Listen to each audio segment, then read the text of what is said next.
You know this, and it's not going to be new information, but us human beings, we all require a certain amount of things in order to exist and survive. We require water. We can't live very long without water. We require food, oxygen, sleep, shelter. All of those things, you require those things. You need those things. You have to have those things. I have to have those things. We all have to have those things. You got to have water. You got to have food. Some of us got to have more food than others, but we got to have food. We got to have oxygen. We got to have sleep, and sleep's like food. Some of you need much more than others in order to exist and survive, and we need shelter. And of course, without saying, we need an environment which facilitates all of those needs. And as human beings, we're so dependent on things like oxygen and food and water and shelter and sleep. If any one of those things are not present, if any one of those needs are not met, then we humans cannot exist and we cannot survive. But, even though we know that's true, there's a but. As human beings, there's something inside of all of us. There's something inside of you and there's something inside of me which wants more than just to exist and survive. There's something inside of you, there's something inside of me that needs to do more than just exist or survive. We desire more than just to exist and survive. On the deepest level of who you are and in the deepest level of who I am, what's true for all of us human beings, we know that it's just not enough to exist or survive. We want to live and thrive. We just don't want to exist, we want to live. We just don't want to survive, we want to thrive. And we know that to just merely exist and survive, it feels like we're falling short of the mark. To just exist and survive, it feels like we're missing the target. It feels like we're settling for less when we just exist and survive. It feels like we're forfeiting the way our lives were intended to be when we settle for existing and surviving. This desire, this need, this want inside of you and inside of me to live and thrive, it's something that just seems innate. It seems as though it's been put inside of you and inside of me from the very beginning, because inside of you and inside of me, as we were born, and as we begin to grow and as we begin to understand time and as we begin to understand life and as we begin to understand days and weeks and months and years, there was just something inside of you that wanted to cling to life as long as possible. There was something inside of me that just wanted to cling to life as long as possible. And consequently, we all have this desire for more years of life. That's just who we are. That's how we're wired. We all want more years of life. But there's something else that goes on deep inside of us beyond just wanting more years of life. There's something inside of all of us that wants more life in those years. That's true of you. That's true of me. And so as we go through life and as you live your life and as I live my life, and as we come across people, and we inevitably do, and oftentimes we work with them, or maybe we have them in our family, or we'll see them at the restaurant today after church, or whatever it is, there's something strikingly and inherently tragic when we see someone who's just existing and surviving, but they're not living and they're not thriving. There's just something that seems off about that. There's just something that seems wrong about that. There's just something that misses the mark, that falls short. We know that when someone's just existing and surviving, that there's supposed to be more to their life than just existing and surviving. But why do we know that? And how do we know that? And again, it's because perhaps God has wired that into every single one of us human beings. And we know that's not how it's supposed to be. Existing and surviving is the bottom shelf. That's the starting point. And we're not supposed to just be satisfied with that. And we're just not supposed to settle for that. We aren't sure how we know that we're not supposed to settle for that. We just know that there's a belief inside of each one of us. And there's this whisper that says there's more to life than just existing and surviving. That's not the way things were intended to be. That's not the way it was supposed to be in your life or supposed to be in my life. When someone exists and they only survive, that's kind of stagnant living. That's suffocating living. That's tragic. It's isolating. It's painful, and it's just hard to watch. Existing, surviving, that's just biology. That's just biological function of your body and mine. When our bodies do what they're supposed to do, when your organs are functioning the way they're supposed to function, when you're doing what you're supposed to do at the cellular level, that's your body clinging to life, to exist and survive. But you're just not a body. You're also mind. You're also spirit. You're also soul. And there's something down there on that profoundly fundamental level of your soul or your spirit or your mind, that part of you which transcends biology, which you are and which I am, but that fundamental part of who we are knows that life is more than oxygen, it's more than food, it's more than water, it's more than shelter, it's more than sleep. We need something more, and here's what we need. We all need purpose. Let's all just say purpose together. Ready? Let's go. Purpose. We need purpose, just not to exist and survive. That's what makes us want to exist and survive. But beyond wanting to exist and survive, it's purpose that we crave. It's purpose that we require. It's purpose that we need in order to live and thrive. Having a sense of purpose in your life brings life to your life. And the reason that it brings life to your life and life to my life is because God wired you that way and God wired me that way. And there's no way to put life in your life in a fundamental, sustaining way other than to have purpose in your life. And as people of faith, as followers of Jesus, we believe that God, He created us on purpose for a purpose. That God created you on purpose for a purpose, and you live your best life and I live my best life when I feel as though I have a purpose for my life. Now, regardless of ever how God chose to bring us about as far as a species go, and ever how the emergence of human life actually took place, here's the fact of the matter, and here's what we believe as Christians. We are not cosmic accidents. We are not the inconsequential, unintended effect of some accidental cause. Because if that were the case, then nothing has purpose. And if nothing has purpose, nothing has meaning, and nothing has significance in any inherited way or innate way. It's just all ascribed value and ascribed significance. But if we are on purpose, in God's mind and in God's heart, created for a purpose, then everything has meaning and everything can have significance. Now, you might have been your parents' accident, but you were not God's accident. I may have been my parents' accident. I don't know. I may have. I don't know. I may have come, backseat of a car, a couch, and a dent. I don't know. They've never told me the story. I don't want to know. I don't ask. But even if I were my parents' accident, I am still a person, individual, created in the mind of God, in the heart of God, on purpose for a purpose. So with that purpose comes value and dignity and significance and this opportunity for greatness that you have and I have. And purpose is the thing that moves us from existing and surviving to living and thriving. And it's a really big deal, and we don't think enough about it, but purpose is a powerful thing. And without purpose, we all just tend to get distracted and we get bored and we get anxious and we get discontent. And in the end, to live a life without purpose, no matter how full our life is and no matter how fortunate our life is, we end up feeling empty. And the reason that we feel empty is because all the parts of our life, and we've got all these parts to our life, and there's good parts, but none of them feel connected to any cohesive purpose. There's no connection between the parts of our life and the purpose of our life. And when the parts of our life are disconnected from a central purpose for our life, we feel empty and we feel unfulfilled and we feel like something's perpetually missing. And what's missing is a cohesive purpose that makes sense of all the points and all the parts of our life. Because if something's perpetually missing, in your life or my life, we're gonna always think that there's a missing piece of the puzzle that's gonna complete everything, and we're gonna go look for it over here, and we're gonna look for it over there, and we're gonna add another part here, and another part there, another part here, another part there.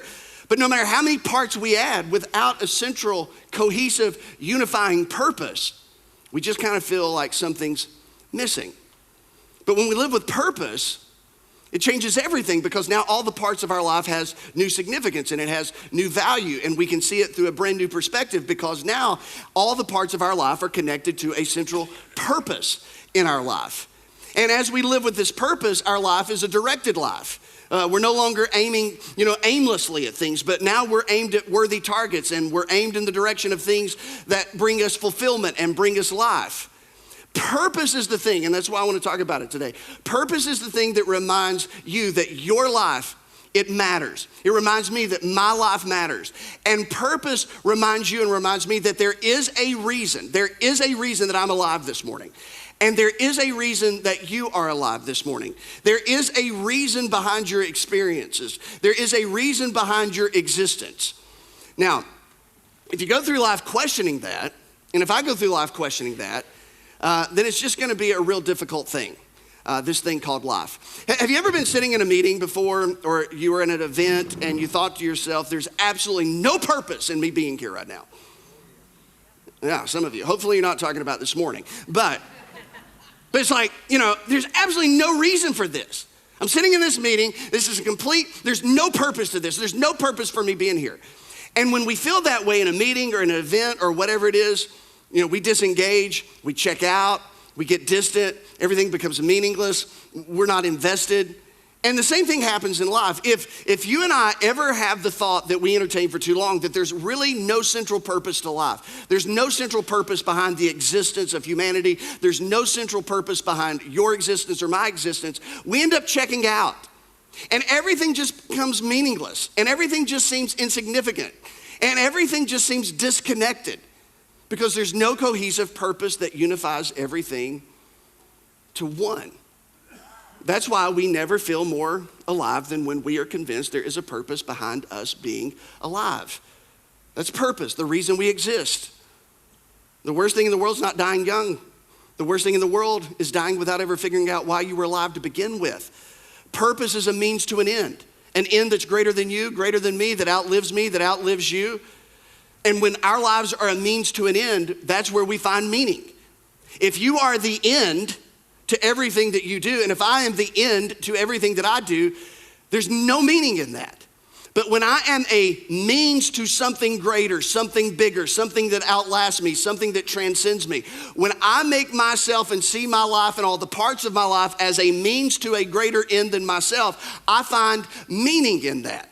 And then all the parts of my life begins to have a brand new significance because all of these parts are just avenues. They're means to a greater end. My career is a means to an end. My wealth is a means to an end. My gifts are a means to an end. Everything about me is a means to a greater end, and it helps bring everything into perspective and focus.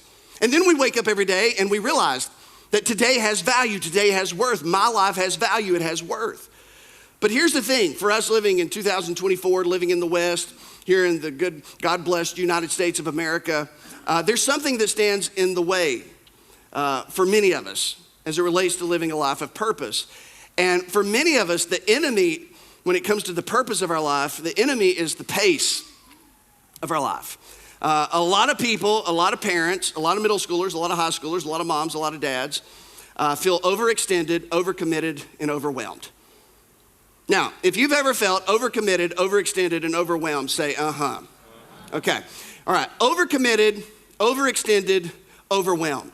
When you feel that way, it's very difficult to have a real sense of purpose. When you feel overextended, overcommitted, and overwhelmed on a day-to-day basis consistently, it's hard to live every day with a sense of purpose that drives you and pulls you towards something bigger and greater than yourselves. It's hard when we feel overextended, overcommitted, and overwhelmed to see how the purpose that lies at the heart of our life is connected to all the individual parts of our life. And so the pace of their life, maybe the pace of your life, for many people, the pace of their life has overtaken the purpose of their life. We feel rushed more than we feel inspired. Which one would be better? To feel rushed or to feel inspired? Well, we know the answer to that, but for many of us, we feel rushed far more than we feel inspired. We feel senses of obligation more than we feel motivation. We feel empty more than we feel fulfilled. We feel exhausted more than we feel energized. We feel, consumed with what's urgent rather than what's most important because the pace of our life is edging out the purpose of our life. And for some people, the pace of their life is the greatest problem in their life. We just don't happen to know it. We've chosen to be overextended. And that's the thing, that's the rub. We've chosen to be involved in all the things that we're involved in. We didn't have to be, we chose to be. And by choosing to be overextended and by choosing to be overcommitted, we chose to be overwhelmed because these are all the results of our choices. We overcommitted, we overextended, we didn't have to. Now, we had good reasons, we justified it. We had a good, reasonable explanation for why we are involved in all the things that we're involved in. But at the end of the day, we chose to be, We didn't have to be. And so we're left feeling overwhelmed, overcommitted, overextended. And because of that pace, we live much of our life without any conscious thinking when it comes to the purpose of our life. We end up underperforming in all the most important areas because the pace of our life is all about the things that feel urgent, that are not necessarily important. Because of it, we neglect our faith, we neglect our closest relationships, we neglect our purpose. We live life trying to keep up. We try to cover all the bases. We're trying to make sure that we do all the things that we feel like we have to do, but we don't have to do them. We've just chosen to do them. And now we tell ourselves we have to do them. And then at the end of the day, end of most days, a lot of us, what do we have to show for it? Deeper relationships? Not so much. A deeper sense of faith? Not so much. A sense of accomplishment or fulfillment? Not so much. Fatigue? Oh yeah. Frustration? Absolutely. And a little bit of fret, because guess what? We get to wake up and do it all over again tomorrow. So it's the pace of life. And if that's you, if this kind of speaks to you, or maybe partially speaks to you, then you're not alone. Because today we're going to talk a little bit about Moses, this famed leader of Israel. And Moses was a really important guy, and Moses had a lot to do. I mean, you think you have a lot to do? Moses actually had a lot to do. But Moses got himself in a situation where the pace of his life was overtaking, overshadowing, and eclipsing the purpose of his life. And that brings us to the unsung hero that we're going to talk about today, which is Moses' father-in-law, a man by the name of Jethro. Now, we don't talk a lot about Jethro, and you've probably not thought about Jethro lately. But hopefully Jethro is going to be able to speak into your life and speak into my life the way that he spoke into Moses' life. Now, Jethro and the story of him and Moses brings us to Exodus chapter 18. And let me just summarize, the first 17 chapters of the book of Exodus. God's people were slaves. God set them free. Now they're trying to learn how to be free. All the plagues, Moses went to Pharaoh, let God's people go, and it was big, it was dramatic, it was incredible, it was awesome. And at the end of a long drawn out ordeal, Pharaoh learned a lesson a very hard, difficult way, and he ultimately decided to let God's people go. And Moses led the nation of Israel, millions of them, led them across, a parted Red Sea, and now they're moving further away from Egypt, and they're moving closer to Mount Sinai. Mount Sinai is going to be the place where God meets Moses, gives him the law. So this is about 4 months after Israel left Egypt, about 4 months. So, that's a lot of days. That's a lot of weeks. It could have been maybe, 8 months, but it was probably between 4 to 6. Could have been as long as 8. So it's been about 4 to 8 months since Israel left Egypt. And they've been traveling away from Egypt. They've been making their way to Sinai.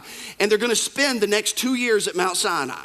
They're going to camp there, and they're going to learn how to be free, and they're going to learn how to be a people of law, and they're going to learn how to interrelate to each other as a community. So they got a lot to learn, and it's going to take them some time. Before they can ever go take the promised land, they're going to have to learn how to live as free people. Now, as they're camping at Sinai, Jethro comes to visit. Because for some reason, Moses has sent his wife and his children to go be with Jethro. I think probably because he didn't know how everything was going to turn out. It might have been dangerous for his wife, might have been dangerous for his children. So he wanted to, put them, outside of harm's way and wanted them to be safe with Jethro. Now, Moses and Jethro, they've been in a relationship with each other for over 40 years because Moses, after he killed a guy in Egypt and he fled to the backside of the desert, he ends up meeting, his wife and ends up marrying her and ends up working for his father-in-law, tending to his father-in-law's sheep for around 40 or so years. So Jethro and Moses have a long history with each other. So here comes Jethro, and here comes Moses' wife, and here comes his children. And Moses, he goes out, he sees Jethro coming, and he runs out to Jethro, and he bows down and he kisses his father-in-law. Like a lot of us meet our father-in-law every time they visit, right? He goes out and bows and kisses his father-in-law and says, "Oh, I'm so glad to see you." And so Jethro says, "How's it going?" And Moses is like, "It's going so good." And I've got quite a story to tell you because that whole Egypt thing, it was way more awesome than I thought it was going to be. And I've got stories to tell you about frogs and plagues and, rivers that turn to blood and hell and locusts and death angels. And it's going to be great. We're going to have a great time at dinner tonight. And so they talk for a few moments. And Jethro says, "I'm so pleased. I'm so proud of you." And they have dinner and they all hang out. and it's going to be a great night. It's kind of like a family reunion.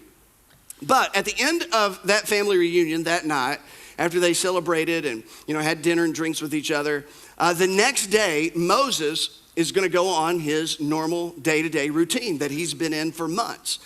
And that's where we pick up the story. It says, the next day, Moses took his seat to serve as judge for the people. And they stood around him from morning till evening. Now, we're talking about the fact that Moses is leading between 3 and 5 million people. So if you're a leader, if you're an executive, if you're a manager or whatever, Exodus 18 has been one of the most monumental leadership chapters in all of the scripture. And Exodus 18 has also been used in judicial systems in various cultures, including our own judicial system here in America as a model. So there's so many different applications within this chapter. It's really one of the most brilliant chapters in all of the Old Testament, just because it's so rich in so much truth. So there's stuff in it for leaders, there's stuff in it for managers, there's stuff in it for parents, there's stuff in it for individuals. There's really something in here for everybody. Moses is leading 3 to 5 million people. That's no easy task. So you can just think about that for a moment. He is the guy, he's the leader. Now, it's one thing to have one person coming to you and telling you their problems. It's another thing to have a couple people come and telling you their problems. And some of you who are leaders and, or you just have friends that are needy, you know what this is like. That can be a bit exhausting. But think about waking up from the beginning of the day to the end of the day, and all you are doing is trying to solve people's problems. All you're trying to do is listen to other people's problems and their drama. This is what Moses is doing. He's the guy. He's the leader. He's leading a group of slaves that are trying to learn how to not act like slaves and behave like slaves, and how to think and behave and live as free people. So there's a lot of drama. Just like you got a lot of drama, these people had a lot of drama, and they're bringing all their drama, all their stuff, they're bringing to Moses day in and day out, day in and day out, day in and day out, from sunup to sundown, sunup to sundown. And Moses, he's sitting here and he's listening to all this all day long. And the very thought of that for me is absolutely exhausting. I'm good with one. I may be able to stand in there for 3. But after the third one, I would be lifeless. And it would be quite simply, I would walk back into the Red Sea and not look back. But here's Moses. This is what he's doing. And he's trying to teach these people how to handle things, and he's trying to settle all these disputes. And it says, when his father-in-law saw all that Moses was doing for the people. So Jethro, he wakes up and hey, where's Moses? And he goes out and he's just paying attention. When he saw all that Moses was doing for the people, he said, what is this you are doing for the people? What are you doing? Why do you alone sit as judge? So what are you doing, Moses, and why are you doing it the way that you're doing it? What are you doing, and why are you doing it that way? While all these people stand around you from morning till evening, what are you doing, and why are you doing it that way? That's a good question. That's just a good question as it relates to the pace of your life, the pace of my life, the way that we're choosing to live our lives, the things that we commit to, the overextension, the overcommitment, the overwhelm. What are you doing, and why are you doing it that way?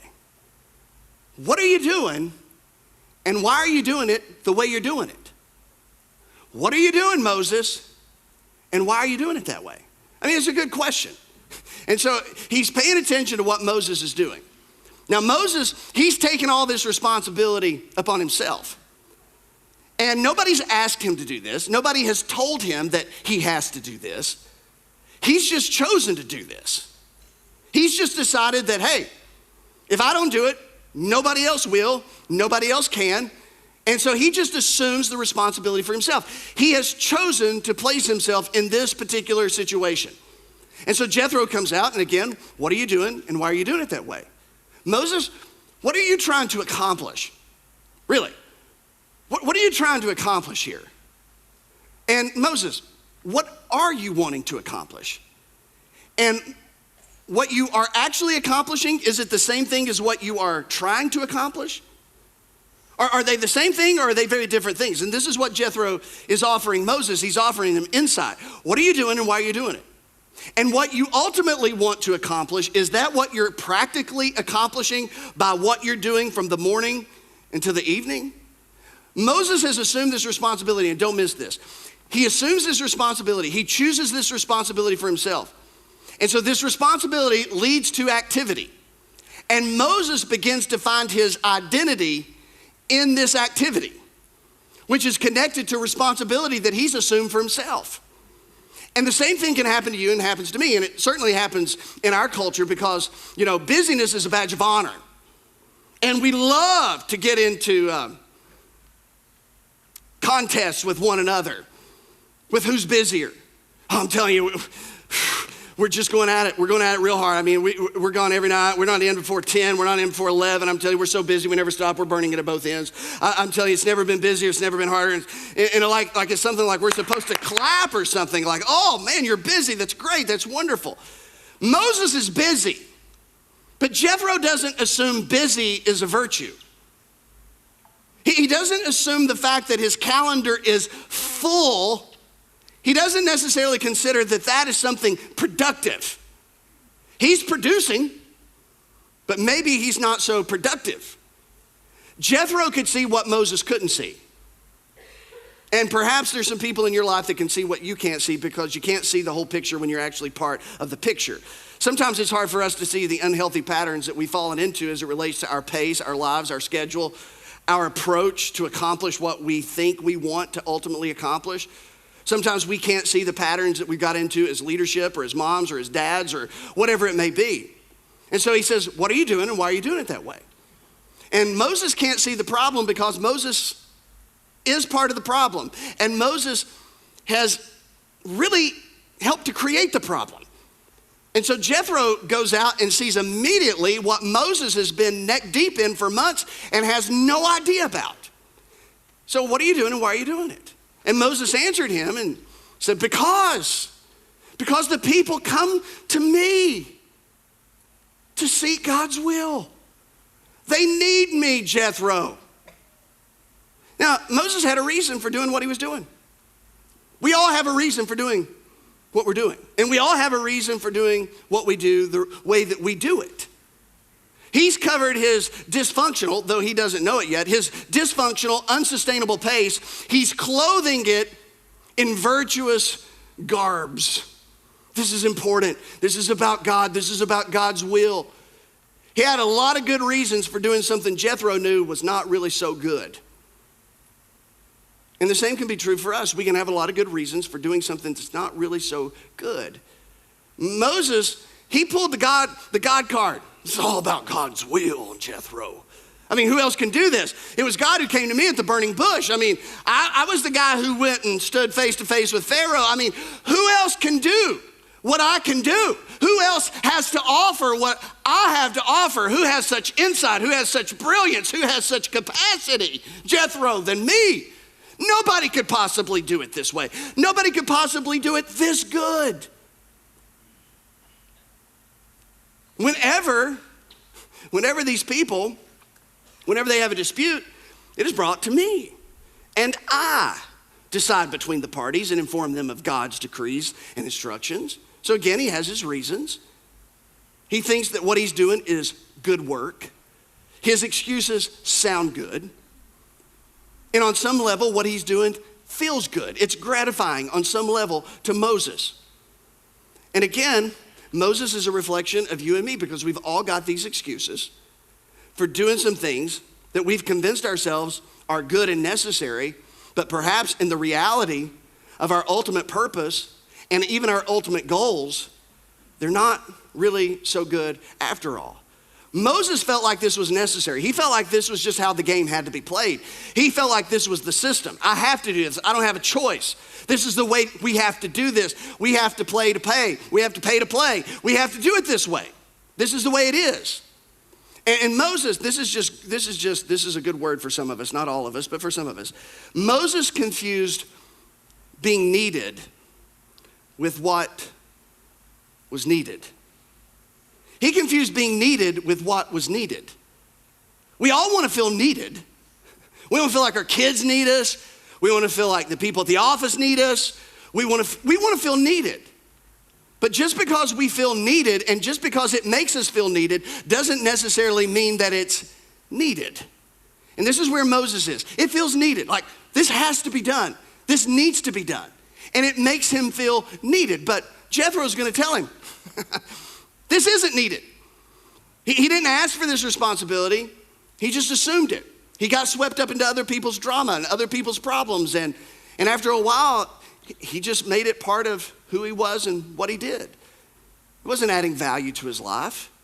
It felt urgent, but it wasn't so much important. And Moses' father-in-law replied, what you are doing is not good. But I'm ministering all day long. I'm serving people all day long. I am wading into people's problems and the labyrinth of their complexity, Jethro. But you're telling me it's not good? And that had to sting a little bit. Moses, you feel like it's good, but I'm telling you it's not good. And it's not good because this pace, your approach, it's edging out your greater purpose. What you're doing from sunup to sundown is robbing you from the potential to have greater contribution, to have greater impact. Your pace is edging out your purpose. Your ultimate goals are being sacrificed because of what you are choosing to do and how you're choosing to do it, Moses.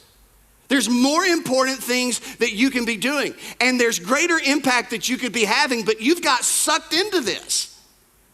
You feel like it's needed, but it's not. So Jethro can see what Moses can't see, that too much good can be a bad thing. And even when you think it's a good thing, it may not be a good thing at all. Moses is doing what a lot of us do. He confused the urgent with the important. That's what he did. He was confusing what was urgent with what was important. And he assumed because it felt urgent that it must be important. And Jethro comes to him and says, it may feel urgent, but just because it's urgent to them, just because it's important to them, doesn't make it important to you, Moses. That's not being uncaring. That's not being unkind. This is a matter of purpose. This is a matter of potential. This is a matter of making maximum impact. And you are letting the pace of what you're involved in swallow up and eclipse your purpose. Because Moses, you feel rushed. And when you feel rushed, you're not at your best. None of us are at best when we feel rushed. And if you're going through life feeling rushed all the time, you can't possibly be at your best. Grayson and I, we were making dinner last night, and he said, I want to help cut the potatoes. And I said, okay, you can cut the potatoes. Let's get you a nice, good, sharp knife, because dull knives, that's a disaster, waiting to happen. Let me get you a real good, sharp knife, and let me show you what to do. And I demonstrated what I wanted to do and how I wanted him to do it. And then he just started going. And I knew what I was talking about today, so it was on my mind. I said, Grayson, your pace is about to eclipse your skill. And he kept going, and he kept going, and a few minutes later, I heard a Oh, what was the G? I cut my finger. Now, when his pace was in line with his skill, he was doing it just fine. But you get rushed, and you begin to outpace your skill, you begin to outpace your purpose, bad things begin to happen. When you're rushed, you're not at your best. He's overextended, and when you're overextended, you remove the potential for depth in your life. That's what Moses was doing. He was so overextended, he had to be shallow. He had to be shallow. He didn't have to be as shallow as he was, but because he was overextending, he was choosing to be shallow rather than having depth. And Moses, he couldn't see it, but Jethro could see it. Moses is stretched, and when you are stretched, there's a lot of tension, there's a lot of stress, and the longer that stress and tension is held, the greater the capacity is for something to break, something to fracture. Moses is constantly depositing from morning till evening, just depositing. But he doesn't have time to invest in himself. And when you give out deposits into other people's lives and you're not investing in your own, sooner or later, what happens to the account? You get overdrawn. Moses is pouring out what's in his cup to everybody else's. Here you go. Here's a little for you, a little for you, a little for you, a little here. Here's some grace. Here's some instruction. Here's some wisdom. And if you don't have time, or you don't have somebody else, and you don't have a mechanism to put something back in your cup, sooner or later, your cup's gonna be empty. Moses is trying to light other people's fire. But if somebody is not busy fanning his, if he doesn't have a plan, if he doesn't have margin to keep his own fire burning, sooner or later, he's not gonna have a fire to help anybody else start one. And Jethro says, this is not good. And Jethro might be saying to some of us, this is not good. Because if your whole life is depositing in everybody else and there's no time where you are getting investment in you, sooner or later you're gonna be overdrawn. And if you're pouring out, and there's never anything being poured into your cup, sooner or later you're gonna have nothing to offer. Nothing to offer your children, nothing to offer your family, nothing to offer your friends. And if you let your fire go out, how are you gonna at all light somebody else's fire? So the lesson is, don't confuse urgent with important. Just because it feels urgent doesn't make it important. And when we confuse urgent with important, our pace and our purpose get out of sync. And our pace begins to edge out our purpose. And we begin to be driven by what's urgent rather than what's important. Everything in your life, probably, by and large, it feels urgent. You gotta be there, it has to happen. There's a schedule, there's a timeline, there's responsibility, there's obligations, there's commitments. But just because it feels urgent doesn't mean that it's actually important. There's someone who made this a long time ago. It's the 4 quadrants of life. And in your quadrant, one quadrant of your life, there's the urgent and the important. It feels urgent and it happens to be important. That's a crisis, that's a deadline, that's, hey, a pipe broke. You know, there was a disaster on the manufacturing floor, whatever it is, it's urgent and important. It feels urgent and it is important. Now that's the exception and not the rule, because this is mainly crisis. But then we've got urgent, but not important. And again, that's what we just got through talking about. It feels urgent, but it's not. I gotta go there, I gotta call them, I gotta text them. No, you don't. We have to be there. No, you're choosing to be there. And you're confusing urgent with important. It's urgent, but it's not important. Then there's not urgent and not important.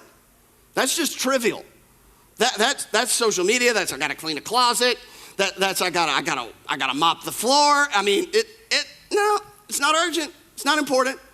Now, you let it go long enough, it could become urgent and important, but in a moment it's not. And then you've got not urgent, but important. And this is where we struggle.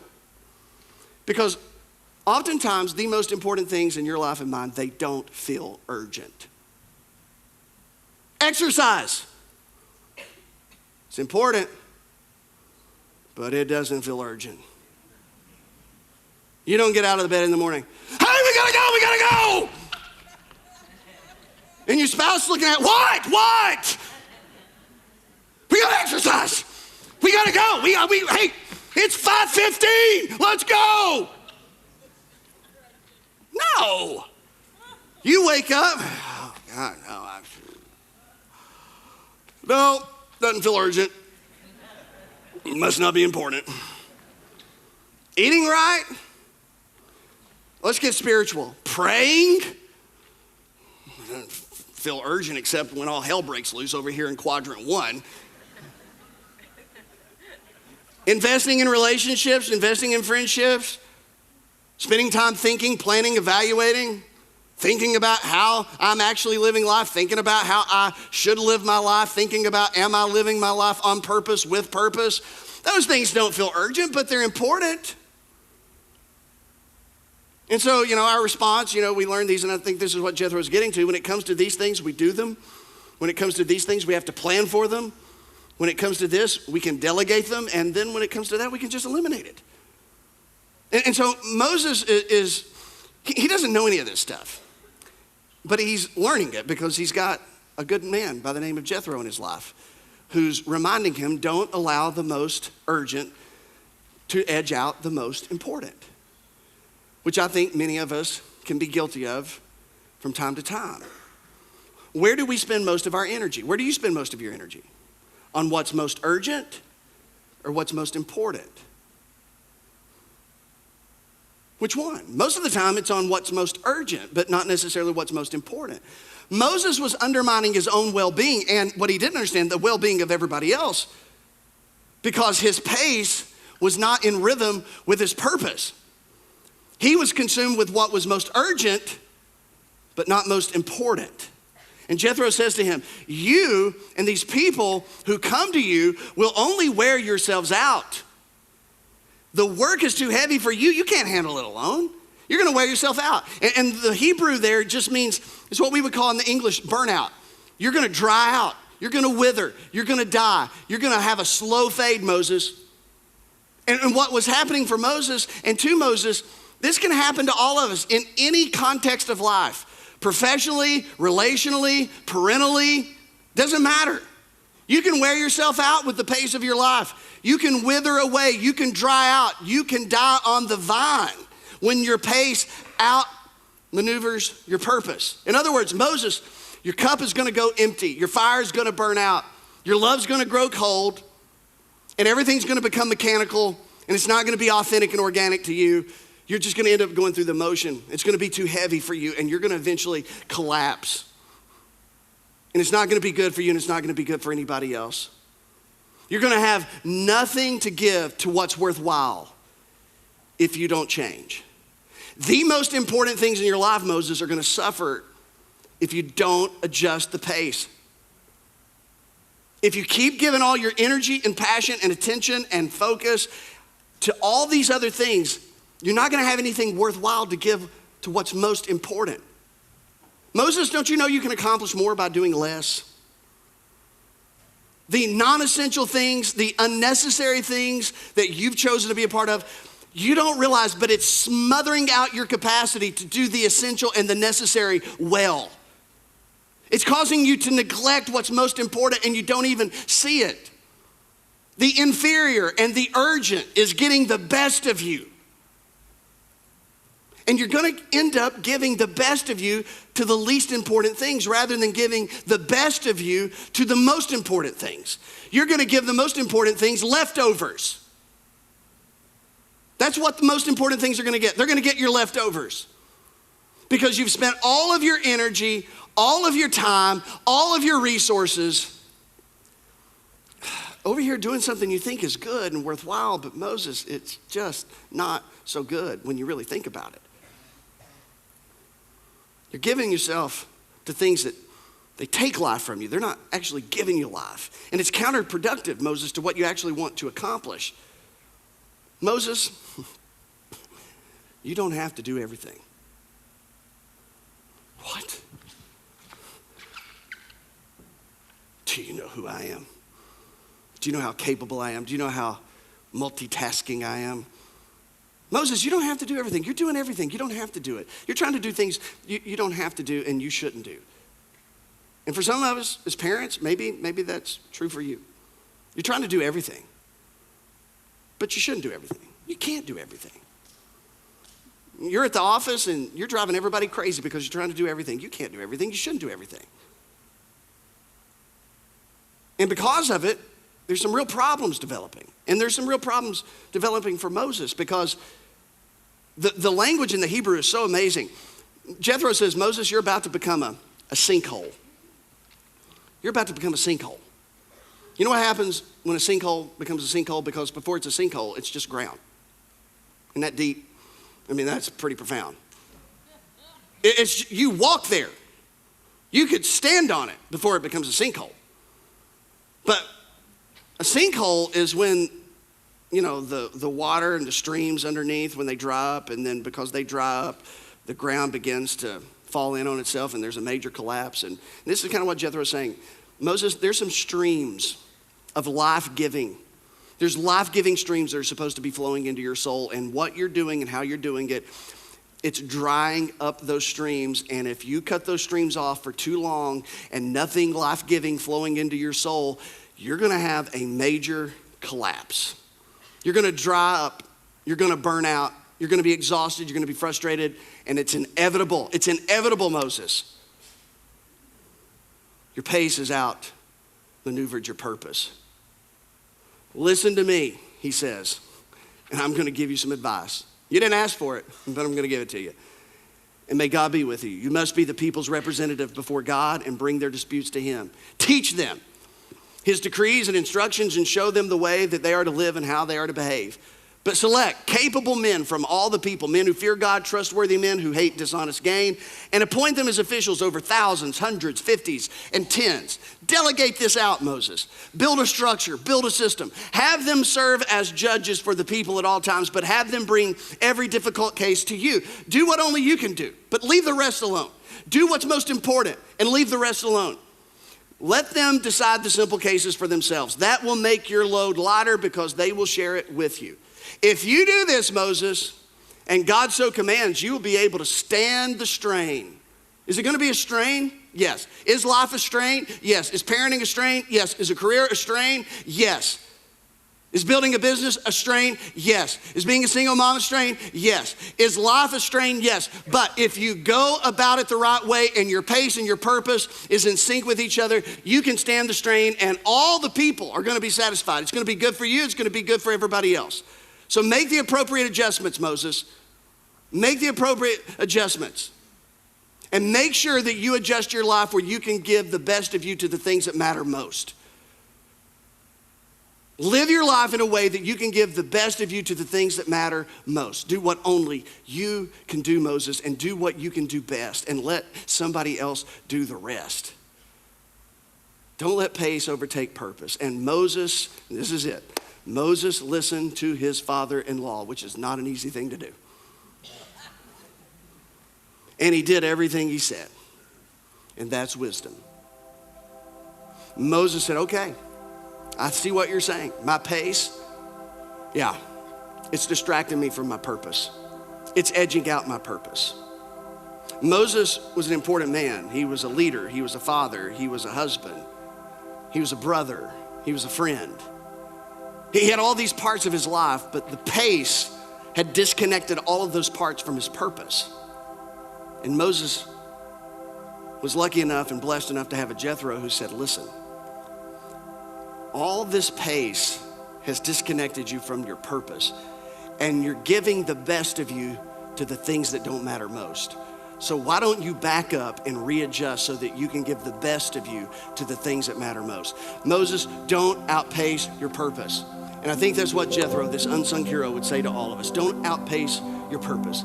Build some margin in your life. Stop with the secondary things so that you can give the best of yourself to the primary things. Stop over-committing and overextending and underperforming. Start thinking about what you need to start doing. Think a little more about what you need to stop doing. Spend some time thinking about what do I need to do more of or less of, so that you can give the best of you to what matters most. Don't allow your pace to eclipse your purpose. Don't allow the pace of your life to rob you the capacity of giving the best of you to the most important things or undermining your ultimate goals. Is your pace right now, is it beneficial? Is it beneficial to your soul? Is it healthy? Is it beneficial to your family? Is it beneficial to your faith? Is it beneficial to the things that will outlive you? Has your pace made you a better parent, a better leader? Has your pace brought you more in tune with your purpose or out of sync with your purpose? Nothing brings life to our life like purpose. Realizing that we are all here for a reason. That there is a purpose to your life and mine which can help cohesively connect all the parts of your life and mine, bringing meaning and significance to all the parts of your life and mine. And so Jethro says, Moses, stop living accidentally, live intentionally, live purposely, and don't let your pace eclipse your purpose. Don't do that. Don't get swallowed up in the urgent and ignore the important. Adopt a pace that allows you to zero in on purpose. And by doing that, you may do a little less, but in the end, you'll do far more. As a parent, as a man, as a woman, as a student, as a leader, Heavenly Father, thank you for the advice of Jethro,